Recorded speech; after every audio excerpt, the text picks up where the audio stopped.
Ladies and gentlemen, it is 6 p.m. Please stand for the Pledge of Allegiance.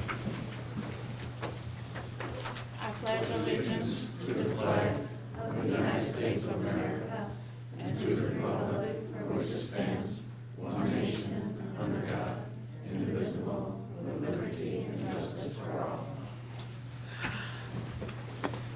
This meeting is called to order. Roll call, please. Trustee Eads. Present. Trustee Lilly. Present. Trustee Dunlap. Trustee Blakey. Trustee Clark. Present. Trustee Marshall. Present. We have a quorum. Thank you. All right. If there is anyone wishing to address the board tonight, now is your time. Before the audience speaks, I am going to ask, we're going to deviate a little bit and ask the Chief of Police and Assistant Chief of Police to address the board and the community. Just the one item, then we'll circle back to your report. Yes. Full report. Yes. Thank you, everyone. Thank you for coming tonight. I want to talk about the two shootings that we had on Blue Stem, just to give you updates on what has happened, what we've learned, and what we are doing. First of all, on January 26th at 11:08 p.m., shots were fired at 20502 Blue Stem. This home was occupied by teenagers and minors during that time. The owner and the mother of the teens apparently does not live there. She stays with her parents, she takes care of, so these kids are living in that house by themselves. She also has a 19-year-old nephew living there. No one was hurt. There were more than 20 shots fired in the home and the cars during this time. From what detectives can determine, the 19-year-old son and nephew appear to be selling drugs out of the house. That's the information that we've got. Officers on the scene reported inside the home was filthy, just a party house, and the only people in there are the kids. So they're running roughshod in the house all by themselves there, day and night. During that time, Mom appeared to be somewhat concerned about her son and daughter, along with the other teens, but all the kids in the house were very uncooperative with the police. They wouldn't provide the police with any information whatsoever, didn't want to talk to the police, had no cooperation whatsoever. And when I say they were uncooperative, I mean they didn't care that somebody shot the house up 20 times. We did have a sit-down. Luckily today, just at 4:30, we had a sit-down with Mom. She came into the police station here. Myself, AC, one of the detectives had a sit-down with her and just made her aware. We had to tell her, everything that happens in that house, she's liable for. Anybody that gets hurt around that house because of her kids and because of her nephew, she is liable for it. So what we asked her is to move her kids out of that house. She's not there. There's no reason why the 19-year-old, 17-year-old, it's just a party house. So it was a pretty good discussion, so we did talk to her, and she has agreed to move those kids out of the house. So we said we'll give her till Thursday. She's gonna email the assistant chief and the detective, and hopefully that happens. If not, we told her what we would have to do. That we're gonna start ticking her, she'll be fined.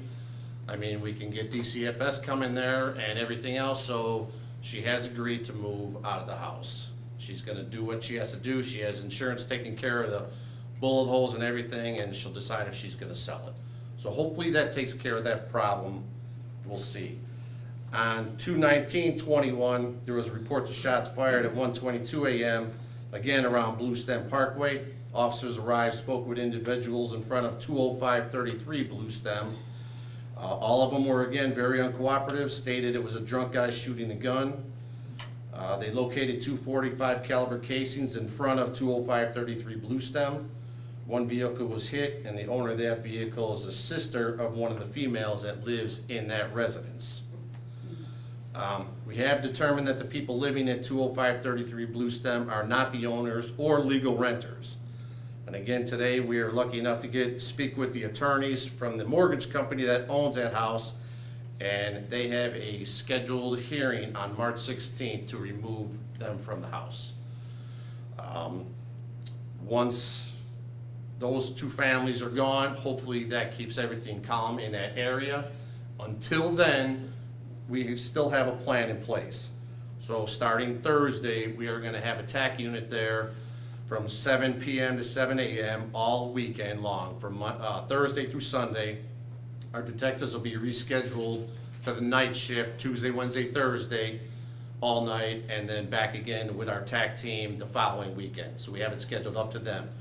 We'll see what happens if we can get these people removed or they leave, but right now, we will stay there until both families are gone.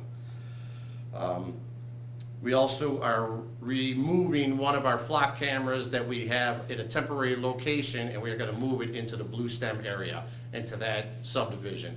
That will get all cars coming in and out of that area, which will help us tremendously. Because right now, the ring cameras don't catch license plates. There's only a couple houses that have cameras on it, and we're not catching any license plates whatsoever.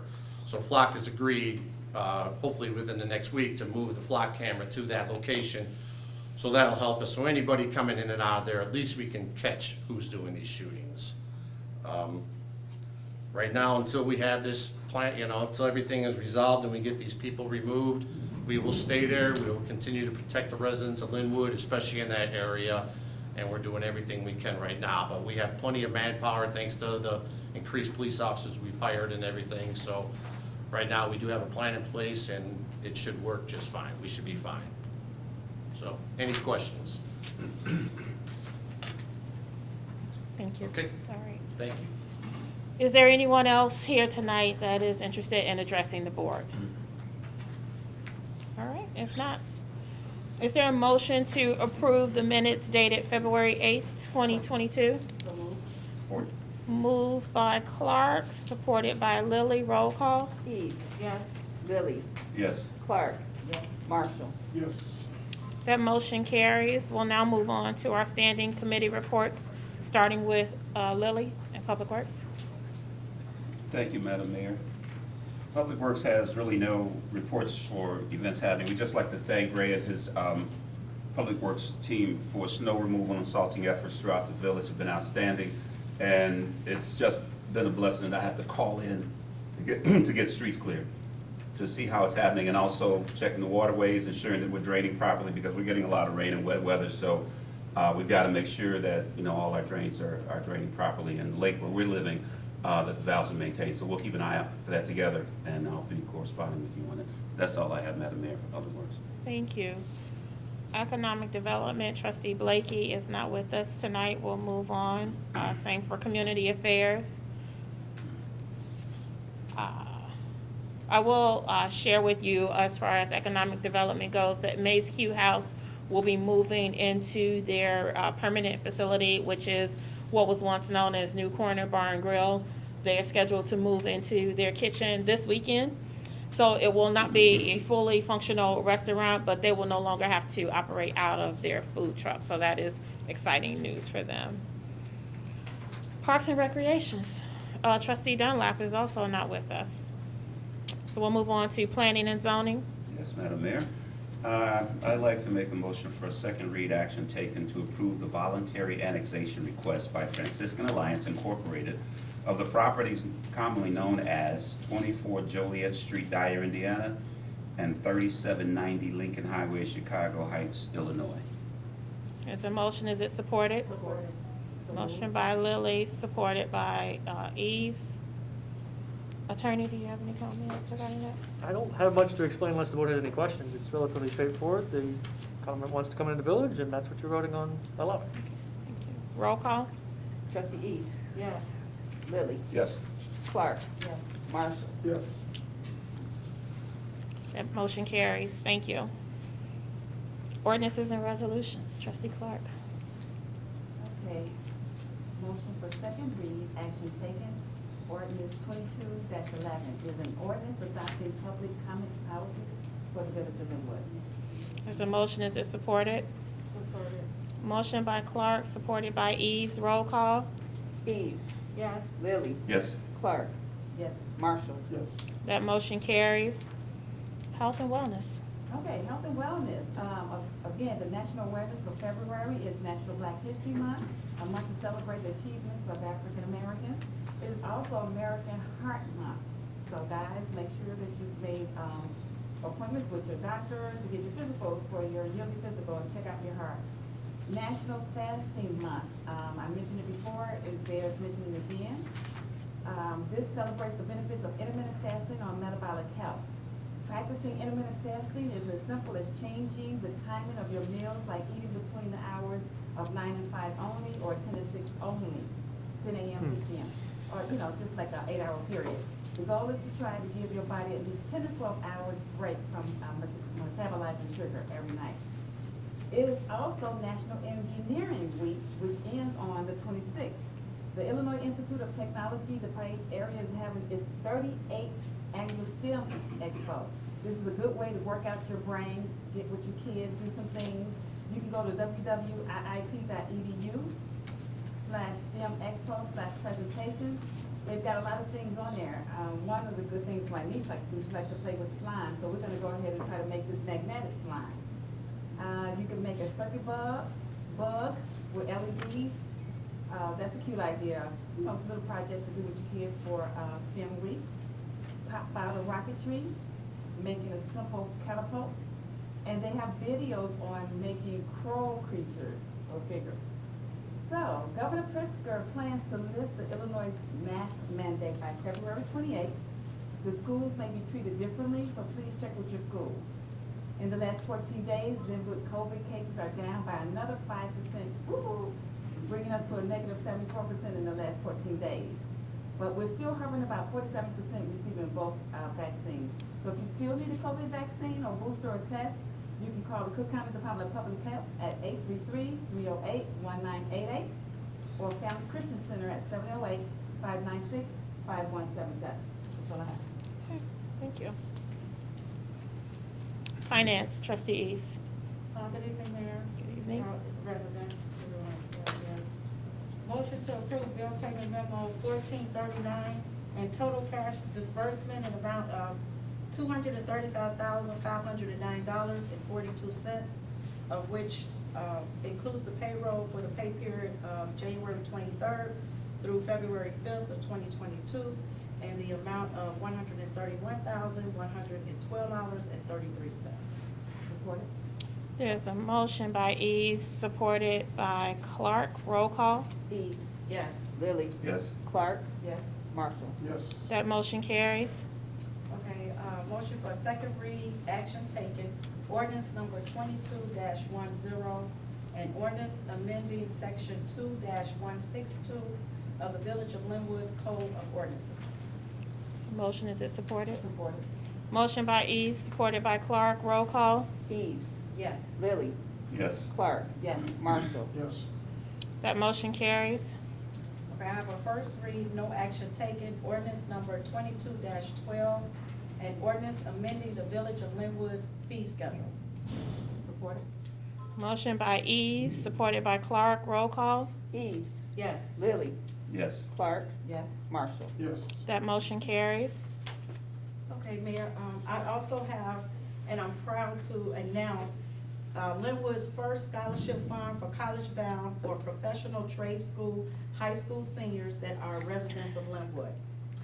The application is available as of tonight.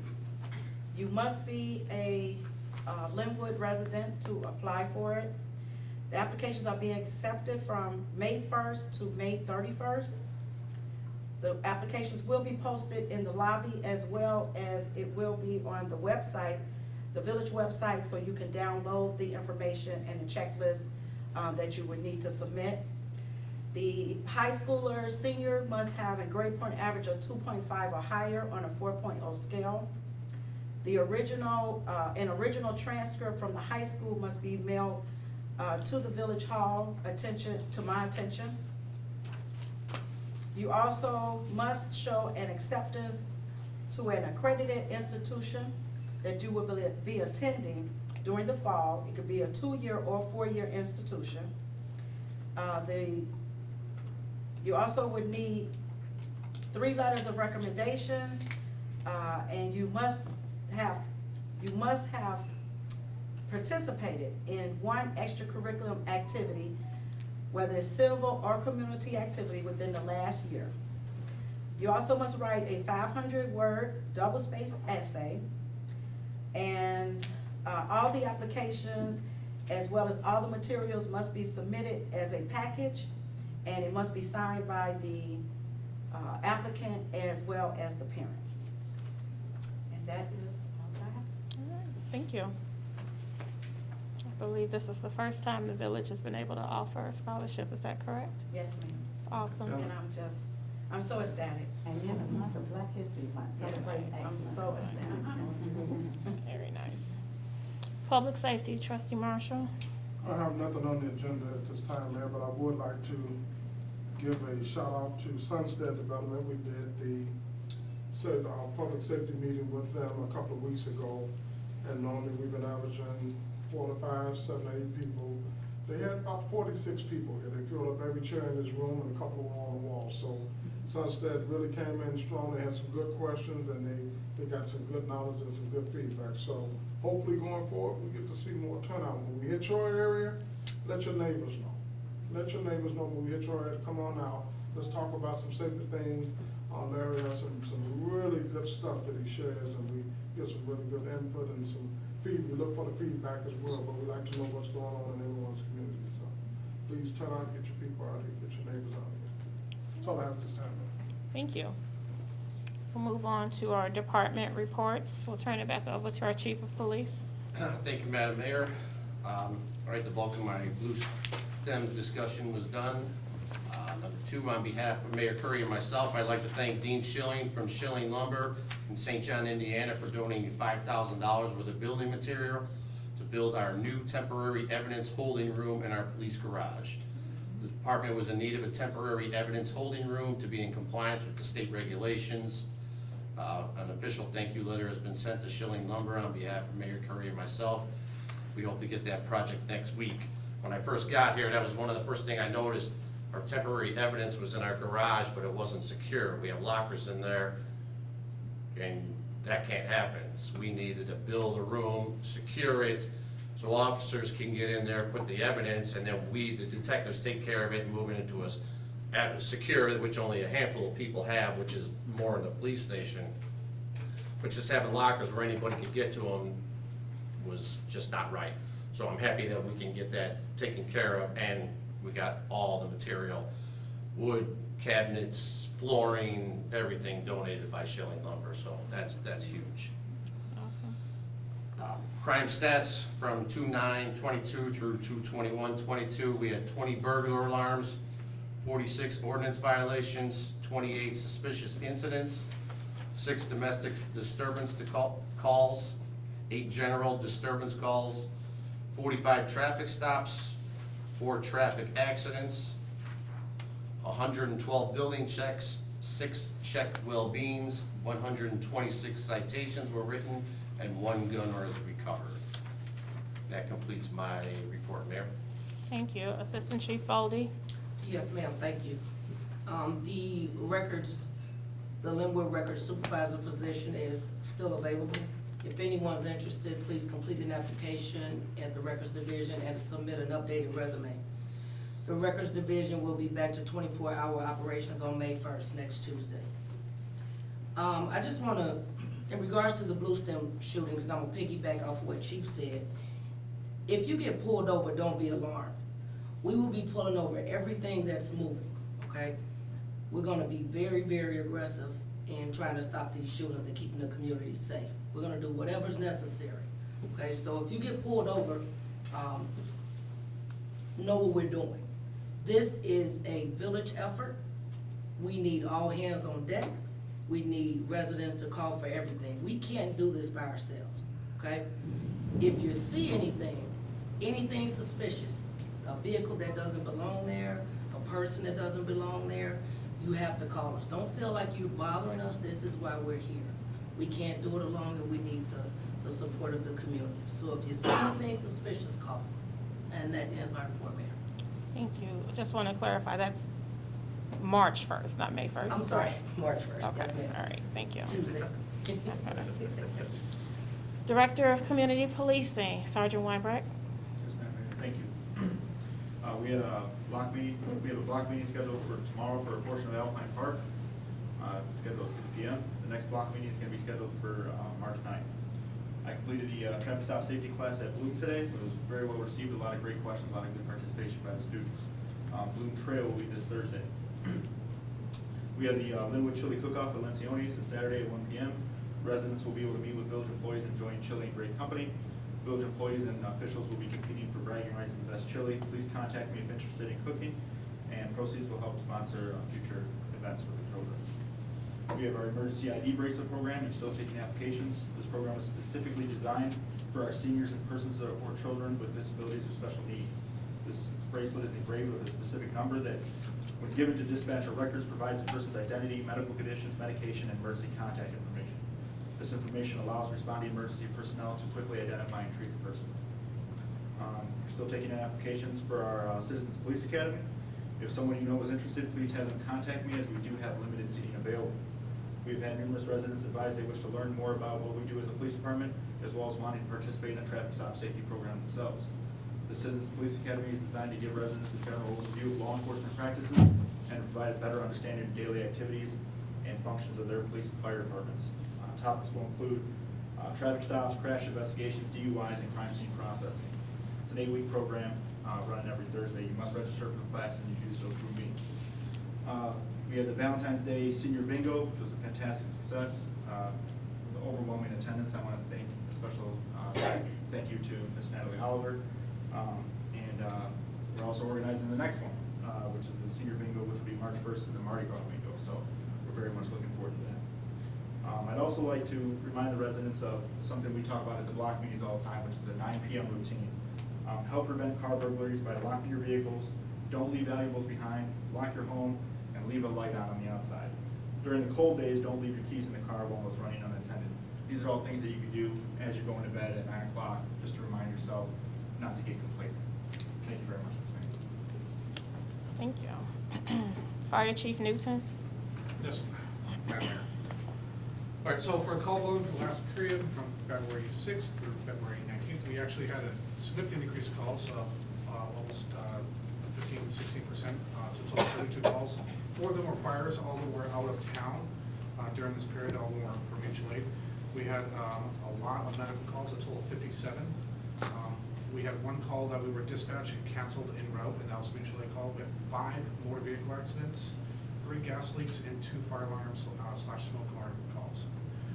Yesterday, on February 21st, 2022, at around 15:20 hours, the Lynwood Fire Department was dispatched for a reported structure fire on Lake Point Drive in Lynwood. Upon arrival of the first unit, smoke was showing from the rear of a 4-unit multifamily single-story structure. Lynwood PD had escorted the occupant from the home. Crews went to work immediately and were able to contain the fire to a single room. Most of the damage was confined to contents, and the structure should be recoverable. The occupant was transported to the hospital as a precaution. Lynwood had 5 personnel on scene with both active engines, brush truck, and an SUV. During extinguishment of the fire, a cat was actually rescued from the residence. The cause of the fire is ongoing. However, it appears matches and smoke materials were found in the residence, along with oxygen tanks, which may have led to the fire.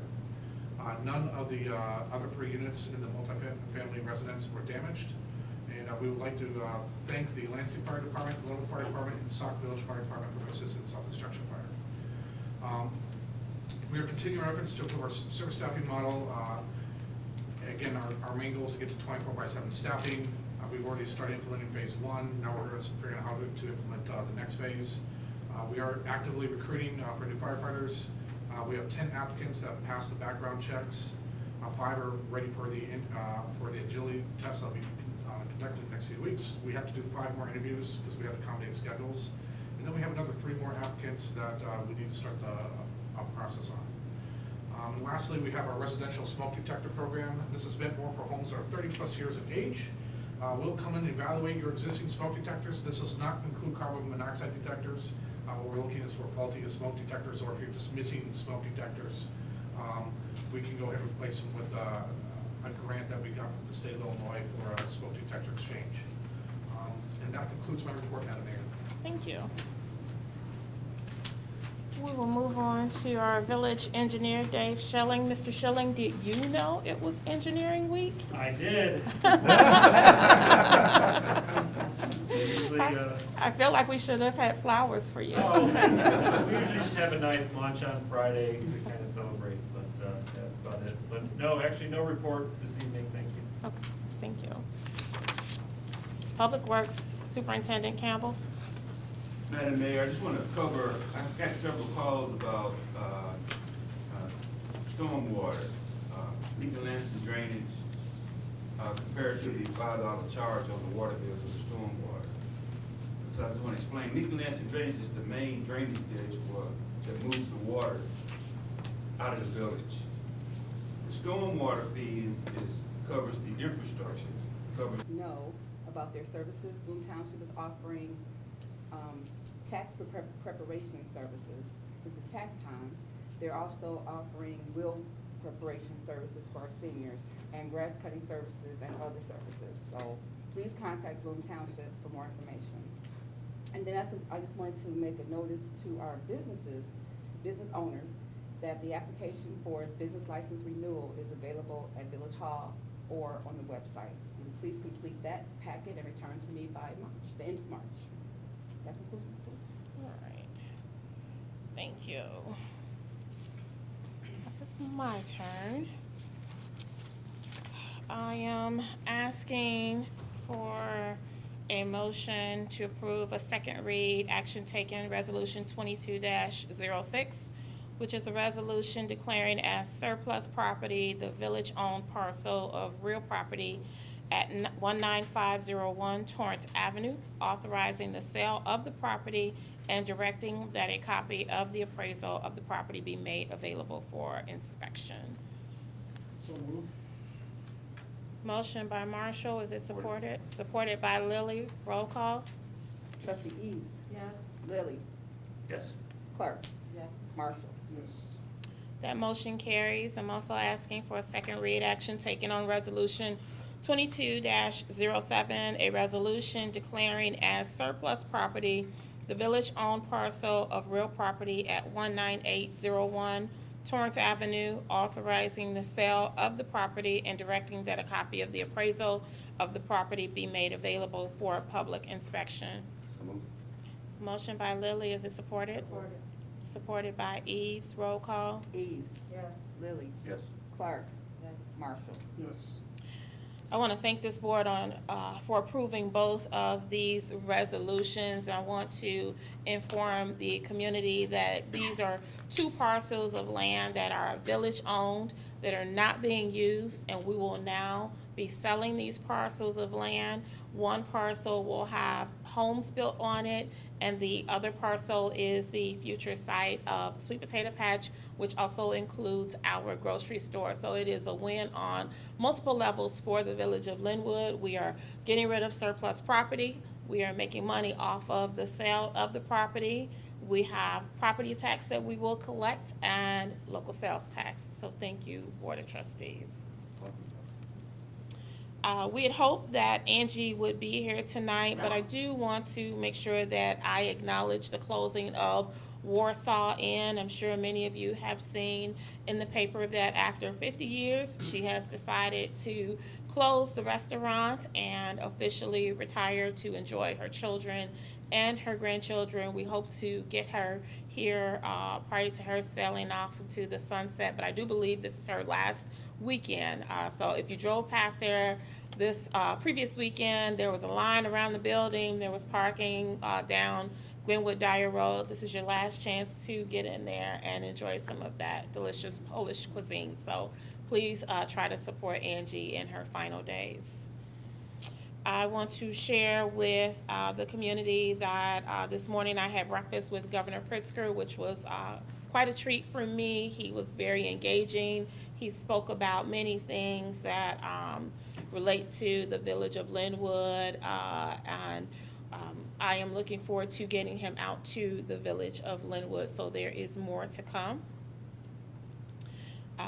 Trustee Eve shared that we now have our first scholarship opportunity. The Center for Islamic Teaching reached out to me this week as well, and they want to offer 4 scholarships to 4 Lynwood seniors in the amount of $1,000 each. There are packets right up front. If you know of any seniors in high school that are Lynwood residents, please grab a packet or have them connect with Trustee Eve so we can also get that information to them. The scholarship deadline is March 8th, so there is a short turnaround time, but it is just a beautiful partnership that we've developed with this group, and I'm so pleased that they have thought enough of us to continue to reinvest in Lynwood. I want to say welcome to the Sisters of Franciscan Alliance. I am thrilled to officially and finally call you Lynwoodians. We look forward to coming over and visiting with you and having you participate in all of our community events. So thank you for thinking enough of the village of Lynwood to want to call it home, and we just are thrilled that you are now a part of our family. So thank you.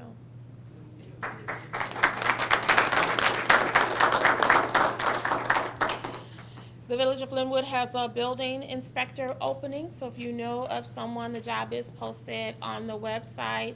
Please have them email myself or Natalie Oliver. Have them submit their resume. This is an immediate opening, and we're hoping to get this filled within the next 30 days. And last but not least, I just wanted to share some good news because it was great news for me and really warmed my heart. South Suburban College has selected me to be their commencement speaker for the May graduation.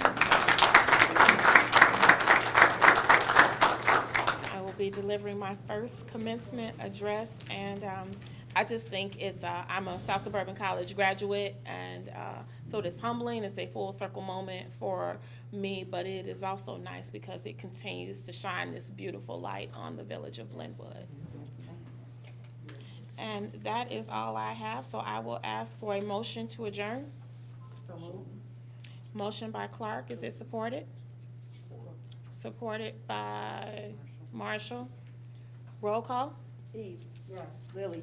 Yes. Clark. Yes. Marshall. Yes. That motion carries. This meeting is adjourned. Sisters, will you come up front so we can grab a photo with you?